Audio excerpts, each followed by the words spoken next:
Hello guys! So, tayo ay kakain ng french fries galing Jollibee. Siyempre, mo naman Jollibee.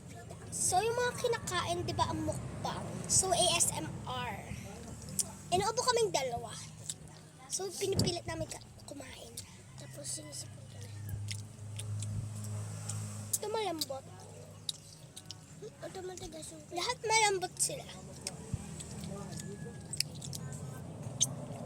Ang dami silang ketchup. Nilagyan ng mama ko ng ketchup. Ang kumot. Kung kanina, kami nagro-Roblox. Grow a garden, dami naman pera. Pag tumilan pa lang ako billion na, 2,000 billion, kala ko trillion na ako eh. Hindi pa pala kami trillion. So kami dalawa may crab. Waan kami. Nagagalitan kasi kami dahil kasi yung crab namin, yung crab ko nakuha ng pera sa kanya, yung crab niya nakuha ng pera sa akin. Hindi nagagalitan kami. Pero paminsan-minsan yung crab ko naman ay nakuha sa iba, yung crab din naman niya ay nakuha din sa iba. Tuwan pamunas ako. Tapos sinisipon ako. Ano ba ako? Kaganina nag-inom ako ng 2 gamot. Kaganina antibiotic. Tapos kaganina Ascop. Yung Lagundiga. Pero naaamoy mo yung air. Ano? Yan. Masarap. So guys, bilhan nyo lang ito sa bahay ng Pagbilaw.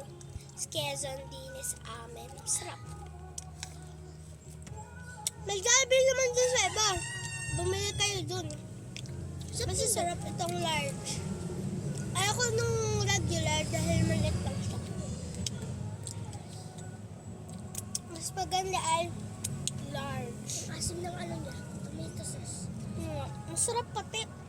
Ang tamis. May maasim. Ang dami pa niya.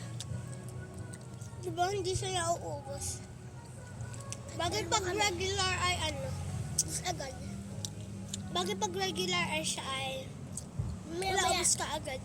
Oo. Kaya large ang binibili.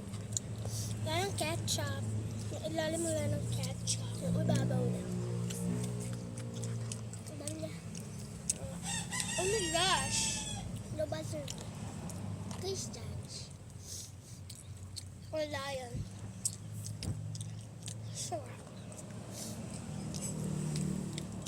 So, hindi pa abos guys. Maya-maya pa kami matatapos. So, bye-bye guys. Bye-bye na. Bye-bye. Bye-bye.